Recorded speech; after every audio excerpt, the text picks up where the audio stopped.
game. You know, as we get into this playoff run, you know, anything's possible. We've seen games yesterday, and you know, we're just looking forward to we can be that team right Tobi. now. We just gotta have faith in each other and belief in each other, and you know, the coaches are gonna make the right calls. We just gotta go out there and execute, and that's what we need to keep doing is execute. Whatever the play is called, if it's a run play 30 times, that's something that we need to do, and we gotta execute however we do it. Who's down there? Tobi, over here. Safe trip back to Toronto, and you're going to the postseason, so as I say, enjoy it and congratulations. Me. Thank you, and God bless.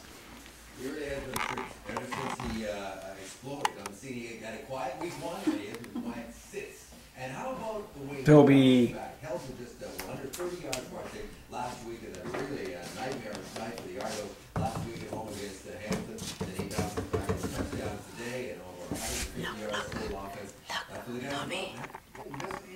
Tobi, look. Tobi, look. Oh, she's still can scratch. Hey!